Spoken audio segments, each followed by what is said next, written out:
Thank you all for joining us for our last workshop of the year, focused on keeping yourself healthy and stress-free as we get closer to the holiday season. Today's webinar will be presented by my virtual health coach, Molly Bierstrom. Please put any questions you have in the chat, and we will try to answer them at the end. So now I'd like to go ahead and introduce Molly. Hello, everyone. I am so grateful for the opportunity to speak with all of you today. My intention is simple, to share some realistic, grace-filled strategies for staying healthy through the holidays without missing out on the joy and connection that makes this season so special. Whether you're heading to family gatherings, office parties, or traveling across the country, my hope is that you leave feeling confident in your ability to enjoy it all while still honoring your health goals. For those of you that I have not had the chance to meet yet, I'm honored to be part of Dr. Engel's team of health professionals supporting you as you are navigating your own unique healing journeys. My background is a nutritional therapy and functional health coaching. So I'm always looking at how food, movement, mindset, and daily habits work together to create long-term wellness. All right, let's dive in. So, we all know this time of year can be tricky when it comes to our health. The cookies, the cocktails, the busy schedule. But the good news is, it doesn't have to throw you off track. With a few intentional strategies, you can enjoy the festivities and take care of yourself. I know many of you are on a journey to heal from a health challenge, and you already understand the power of nutrition in that process. And let's be honest, following an anti-inflammatory or a restricted plan can be tough, especially during sugar and alcohol season. I mean, the holidays. Your dedication to your health is admirable, and I want you to know that your efforts are making a difference, even if progress sometimes feels slow. Let's start with the foundations, food, because what we eat impacts everything from our energy and mood to our immune system and inflammatory levels. Remember, one meal or one day doesn't necessarily undo all of your hard work. It's okay to enjoy your favorite holiday foods. In fact, sometimes the stress of not eating grandma's pie is worse than a few mindful bites of it. The goal isn't perfection, it's mindfulness and balance. One way to do that is to focus on color and variety. Load your plate with veggies first. They're nutrient dense, fiber rich, and they help to balance your blood sugar. Then look for simple, healthy swaps. Bake or roast instead of deep frying. Sweeten with orange juice or maple syrup instead of refined sugar. Try mashed cauliflower or roast sweet potatoes instead of white potatoes. It's about progress, not perfection. One of my favorite things to do is to take traditional recipes and give them a healthy makeover. Most of the time, I end up liking them even better, and so does my family. This year, maybe try a clean version of green bean casserole or bring something new like my kale salad with citrus vinaigrette. And if you want inspiration, I've got a little ebook on healthy holiday recipes that I'm happy to share after the class. So just let us know and we'll get that over to you. Now, let's tackle a big one, alcohol. I know I might sound like the fun police here, but alcohol is a toxin. It impacts nearly every system in the body, your liver, hormones, gut, brain, and if you're on a healing journey, it can really slow your progress. Now, that being said, staying festive doesn't require alcohol. There are so many fun and flavorful alternatives. Try a citrus sparkler. Sparkling water, a squeeze of lime or lemon, a splash of cranberry for a little color, or you can brew peppermint tea. Chill it, serve it over ice with a little fresh mint. You can try muddled berries and top it with a little kombucha or sparkling mineral water. This is my favorite. It can be a gorgeous mocktail. Holidays can be beautiful. That's really what we're looking for. So in your hand, create that beauty, but just skip the alcohol. It lets you feel included in the festivities without compromising your health. The key is choosing clean ingredients. Not all mocktails are created equal. So skip the sugary syrups and go for real fruit, herbs, and unsweetened juices. Some of my favorite ingredients include sparkling mineral water, unsweetened cranberry or pomegranate juice, fresh citrus juice, kombucha, iced tea, coconut water, fresh herbs like mint, rosemary, or basil, and spices like cinnamon or clove, which are super festive. Remember, ingredients matter, and this can actually be fun to experiment with. All right, let's switch gears to movement because staying active through the holidays isn't just about burning calories. It's about managing your stress, supporting your lymphatic system, and keeping your energy steady. So encourage your family to take a walk after meals. You can admire the lights and the decorations. This actually aids in your digestion and keeps everything moving. If walking isn't accessible, gentle stretching or even seated exercises can make a big difference. And remember, consistency beats intensity. Even 10 or 15 minutes of movement, that really adds up each day. Next up, let's talk about mindful eating because this one can be a game changer. Before you even get to the event, I want you to take a minute to just center yourself. Take a deep breath and decide ahead of time what foods or drinks you'll say yes to and which ones you'll pass on.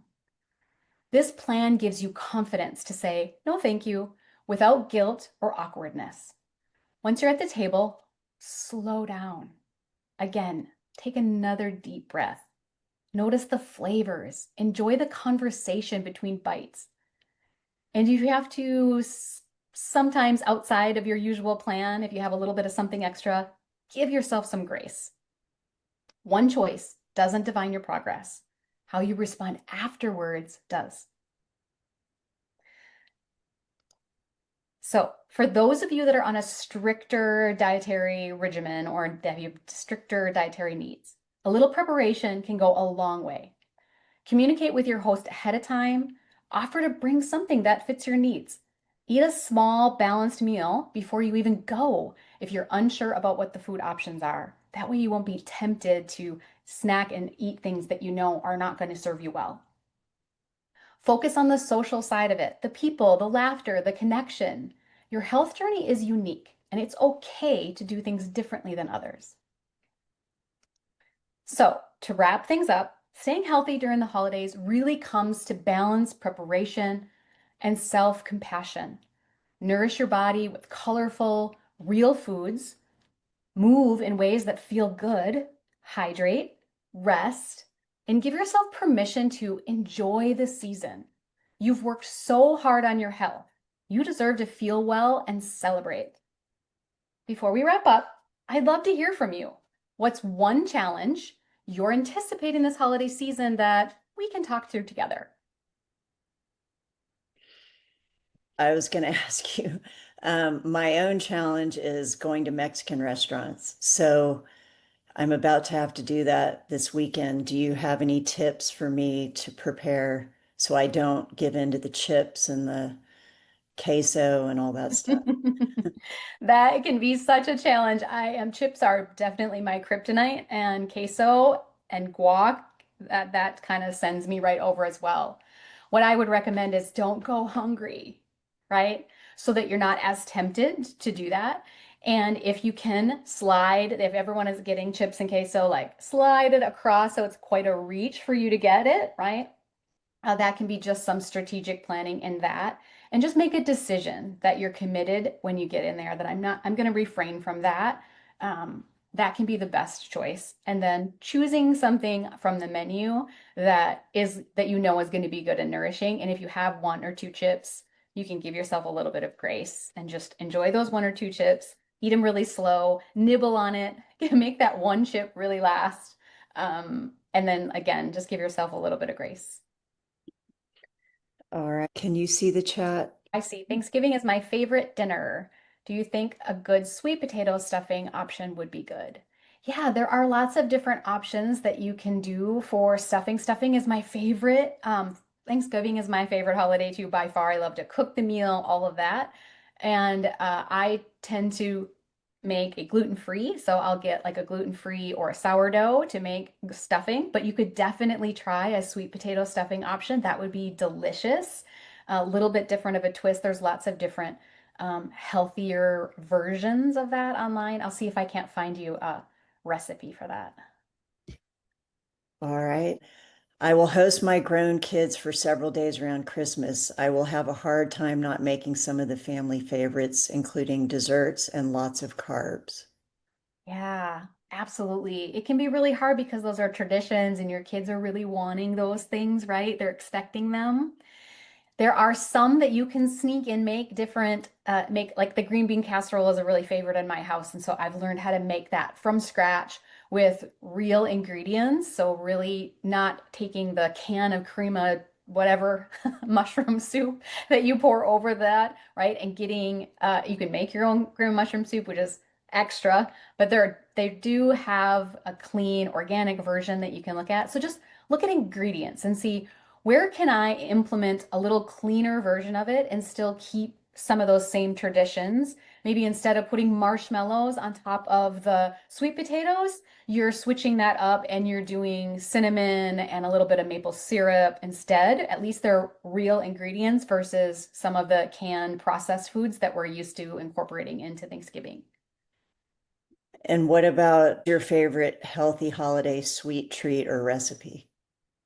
I have a sweet potato casserole that I make with maple syrup and pecans on top. And that's kind of my favorite, like sweet casserole. And I do like to make like a homemade pumpkin pie. So you can control ingredients that are in there versus that being, you can get real pumpkin and using real spices and mixing that together versus a pre-made pie that's probably made with processed sweetened condensed milk and different things that can be unhealthy for us. I would choose a gluten-free crust, different things like that. Really trying to make things with whole, real ingredients and looking at avoiding the processed foods. Have you heard of Paleo Running Mama? Yeah, she's got some really great Yeah. recipes. A lot of those are really good because they're going to be made with like maple syrup and honey, so your natural sweeteners. And I've also found like I've made a apple crisp type recipe, and you if you get really good, yummy, delicious apples, and just sprinkle that with just a little bit of cinnamon and a little bit of sugar, or a lot of cinnamon and a little bit of sugar. Most of those recipes call for like 2 cups of sugar, and you can make it with a quarter cup of sugar, and no one's gonna know. It's still gonna taste delicious. I found that most recipes that even call for a couple tablespoons of sugar, you can eliminate the sugar altogether, and it almost literally never changes the recipe at all. Yeah. Well, I know Paleo Running Mama has a lot. I think she comes out with a ebook close to Thanksgiving with a bunch of recipes. So you could probably find her online and start following her. All right. Well, thank you all so much for attending. I want to remind you that this is our last workshop of the year and we will resume them again in 2026. Thank you so much for attending, and I wish all of you a healthy and happy holiday season. Thanks, Molly. Thank you.